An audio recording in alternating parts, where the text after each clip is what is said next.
Welcome back. Kamish here with another episode and video of the Where in the World is This Coach segment, where we take a look at the journeyman coaches and their travels all throughout their coaching careers in their numerous amount of stops. Next up in this series is probably somebody that will make Notre Dame fans run and hide, make some Georgia Southern fans get furious about hearing this name again.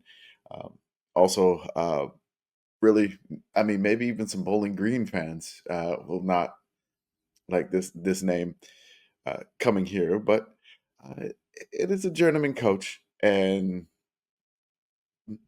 when you were in need of a defensive coordinator out of nowhere, Brian VanGorder was there. He was one of the most, I guess, animated defensive coordinators we've seen in college football history. Very, very memeable faces, just incredible sideline reactions. Um, I mean, he was kind of photogenic. He had some qualities to him that way, but for the life of him being on the sideline, whether it was Brian Kelly berating him on the sidelines for Notre Dame, whether it was him losing his mind as a coach for the Atlanta Falcons, uh, there's been no shortage of Brian Van Gorder memes in the history of college football. I mean, he's kind of a bit of a coaching human highlight, or meme reaction reel, I would say. Or so. Our exploration here is for Mr. Brian Van Gorder. Uh, Again, what we're doing here is we're going through the paths of their careers. We're going to map them out with Google Maps, give you all the destinations, give you some stats, give you some driving stats if you wanted to basically drive the career or fly the career of this journeyman coach. And now this is just between games. We're not factoring in. It's just between stops. Is we're talking about the I haven't taken the time to map out every single little stop between each game, all the travel. That would take many years, and honestly, I probably don't have that time. But maybe one day I will. But for this journey for Brian Van Gorder, this gentleman, um, really fascinating career. Uh, had some pretty high highs, and then like towards the end, it was just just couldn't get anything right for Notre Dame. And then after Notre Dame, I mean, but he did hop from spot to spot a lot, which is a fascinating Wikipedia read. So we'll start with Brian Van Gorder, his playing career. Brian moved from his hometown of Jackson, Michigan, to Detroit to play for Wayne State as a linebacker. Look at this coiffed Wayne State hair.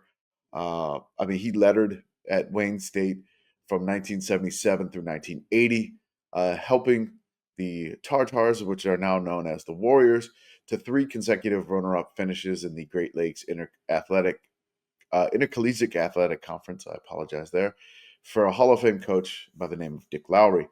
Brian was also inducted into the Wayne State Hall of Fame in 2013. I did bevel the old Wayne State University Tartars logo. Uh, I don't get many opportunities to bevel these things. I'm going to bevel them. It's great. During this sports career, I'm just gonna count the journey from like his house to where he went to play. His hometown was Jackson, Michigan. He went to Detroit on an hour and 9 minutes of driving for a total of 77 miles traveled. So he didn't really travel too far from home initially, um, which he'll start to travel, but he has some hot spots that he likes to go to. He's a bit of a snowbird. He's in Michigan, and then he's in Florida. He's back in Michigan. He's all over the place, which is it's pretty incredible. His career. It's just like he just traveled, to from Michigan to Florida a lot in his career, which is it's pretty crazy. So Brian Van Gorder first got his coaching journey in high school. So his beginnings were in high school. He landed his first head coaching job at West Bloomfield High in West Bloomfield, Michigan. Then after 1 year, he moved to Boca Raton, Florida, to coach at the Boca Raton Academy, a private school, for 2 years. He then hopped to American Heritage School in nearby Delray Beach, Florida, for 4 years, then moved to Boca Raton Community High School for 1 year in 1988. Brian then first landed his first collegiate job at Grand Valley State in 1989 as a linebackers coach. So again, this was a lot of Michigan to Florida, Florida to Michigan, back and forth, a lot of traveling. And for the beginning of Brian VanGorder's career, you'd have to drive 43 hours and 2,913 miles. So now VanGorder is up to the college ranks, and he stays here for a while. He was able to be promoted to defensive coordinator at Grand Valley State. I don't have a photo of that at Grand Valley State. Some of the stuff gets lost, and then Grand Valley State's a small school in the 90s. I was trying to dig for programs. I just couldn't find anything like that. In 1992, he landed his first head coaching gig at his alma mater, Wayne State. He led Wayne State to their first winning season in over a decade at a record of 6-5. After a 3-year stint at his home school of Wayne State, he took a job with UCF. So again, from Michigan to Florida, as the linebackers and special teams coach. And in 2 years, Brian was promoted to assistant head coach and defensive coordinator at UCF. In 1998, Brian returned back to Michigan and became the defensive coordinator at Central Michigan. I couldn't find any photos of Central Michigan, and I was digging for like 1998 programs. I couldn't find anything. The only thing I could find for 1998 Central Michigan was like an old GeoCities website. I think I hope Bridget puts this thing in here, like the GeoCities website, which is it's great. It's just like old links, and this is what the internet used to look like, folks, back in the late 90s. After 2 years there, he moved on to Western Illinois as a defensive coordinator. Uh, I actually found something from a program of Western Illinois, and I just basically cut the screenshot here. So there's like a long write up of Brian VanGorder. The Leathernecks that year ended the year 9-2. If you know them currently, they just ended like a 26 game losing streak in 2024 season. So 9-2 is fantastic for Western Illinois. His defensive unit finished eighth nationally in passing efficiency defense and 12th in both passing defense and total defense, while allowing just 17.6 points per game. They did lose to Lehigh in the first round of the FCS playoffs. After his 1 year stint at Western Illinois, Brian was finally making his move to the Power Five. So here's the map here. If you wanted to make this journey, which is again, it's a lot of Florida to Michigan, and then we had a little sidetrack here to Western Illinois University. So match this journey here, you'd have to drive 46 hours and 3,109 miles.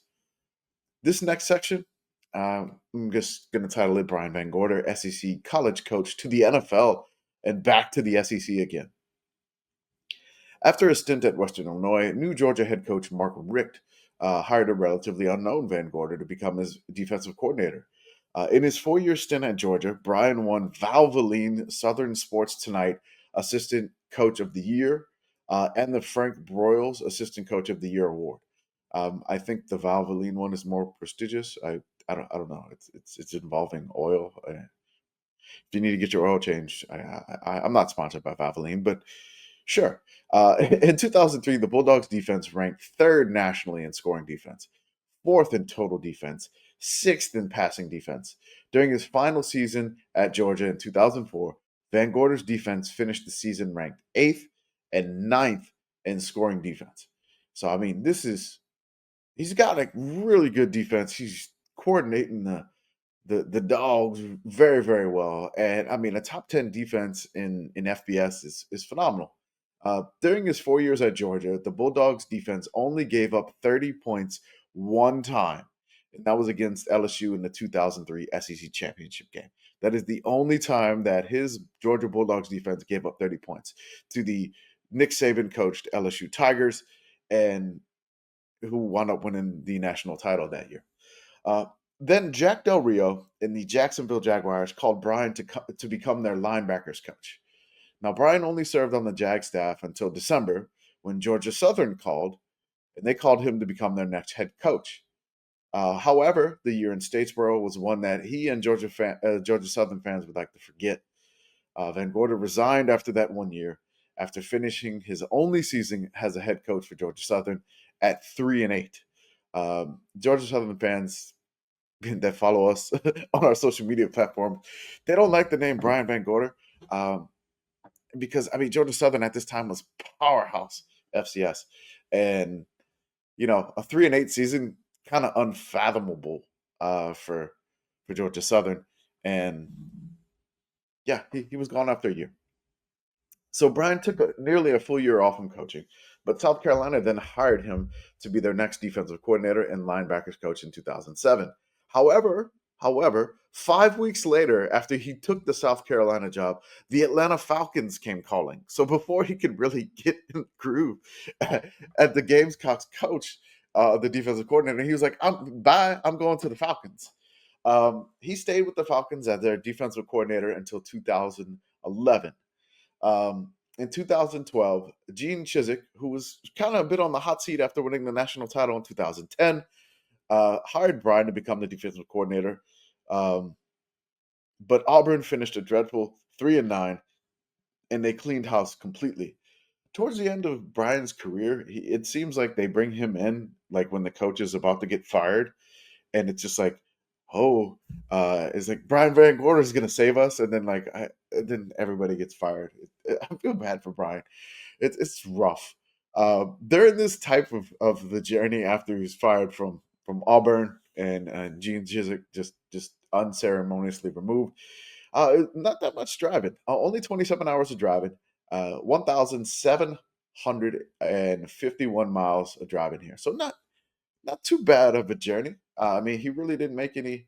He didn't make any stops back to Michigan. So maybe he'll get back to Michigan one day. Uh, the next section of his career, I like to call Brian VanGorder back to the NFL, to Notre Dame, and back to Florida again. Um, so after Auburn cleared house in 2012, Brian was able to find a job as the New York Jets linebackers coach under Rex Ryan. In December 2013, just mere hours after winning the Pinstripe Bowl, Notre Dame announced VanGorder as their next defensive coordinator. So I love that sentence. Like, mere hours after winning the Pinstripe Bowl, the Rose Bowl of the East, Notre Dame announced VanGorder as their next defensive coordinator. This was a long stop, but it was a very rocky tenure as the Notre Dame defensive coordinator. Um, Brian was let go from the position just 4 games into the 2016 season. VanGorder, the Notre Dame defense, not necessarily a great thing. A bit of a scapegoat in 2016. A lot of different crazy reaction memes born of his just reactions on the sideline as Notre Dame coach, along with Brian Kelly yelling at him. But I mean, it's not special. Brian Kelly tends to yell at a lot of folks on the sideline. So uh, later that year, first year Georgia coach Kirby Smart brought Brian back in as an analyst for the defense for the remainder of the 2016 year. So he got fired from Notre Dame. George was like, "Come on back home, where you got all this stuff started. Come back home to Athens for a year." So Brian finished that year out. Then he headed the furthest west he ever had been in his career. He found himself in Stillwater, Oklahoma, as a defensive analyst under Mike Gundy in 2017. This is the first time that he crossed the Mississippi for his coaching career. Like, he's worked nothing but east of the Mississippi. This is the furthest west that he was, and that's Stillwater, Oklahoma. Mike Van Gundy. In 2018, he found his way back to being a defensive coordinator under Bobby Petrino at Louisville, who was again on the hot seat and probably not long for the job at Louisville. So basically, it's like, save me, Brian VanGorder, save me. It didn't happen. Petrino was fired, and they cleaned house again, and VanGorder was let go. In 2019, he was hired as the defensive coordinator for the Bowling Green Falcons. He had 2 years there where defense was not that great. Some Bowling Green fans have reminded me when you mentioned this name. They fired him after the 2020 season. In 2021, Brian announced his retirement from coaching college football. He was done. After he was done with Bowling Green, he was like, "I'm not doing this anymore. I'm just going to go back, uh, just do some things in high school." He took a defensive coordinator job at Gulf Shores High School in Gulf Shores, Alabama. And in 2022, Brian returned back to the place that he worked from 1984 to 1987, um, the American Heritage School in Delray Beach, Florida, where he became head coach again 34 years later. So this was this was a bit of a journey here. I love the shape of this map here. It's just like a giant loop with a little trip down to Bama and then all the way back down to the bottom of Florida. To match the journey that Brian took here, you'd have to drive 98 hours and 5,931 miles. So this was probably the longest portion of his career. It's a lot of driving. Um, and let's just get to the final stats here for Brian VanGorder. Uh, his journeyman travel totals 215 hours of driving, 13,704 miles would have to be driven to match his coaching career, which it's really really an incredible numbers uh, that are just really impressive. That he just never worked west of the Mississippi River except once, and it was only in like Stillwater, Oklahoma. It was just basically like a state away from the Mississippi River. Like Arkansas touches the Mississippi River, and like Oklahoma touches Arkansas. It's not that far. Like he didn't work west at all. I don't know if he was just Brian Van Gorder just likes the beach and he doesn't like the mountains. I have no idea, but uh, you know, Brian retired from coaching recently in 2024. So he's done coaching wise, and we hope he enjoyed his career, which was it was a pretty fun career. Honestly, I don't know how. Look, just look at the photos of him and the, the reaction photos. He gave college football so much. He gave everything. Like I mean, he wore his emotions on his sleeves, or his hat, or that weird hat visor thingy that he likes to. I have no idea what that's called. The straw hat really, really, really gets me here. But again, thank you so much for watching the video. We're gonna have a couple more coming. We appreciate you doing like, subscribe, everything. We definitely do appreciate it, and you enjoy the rest of your day or evening whenever you are watching this.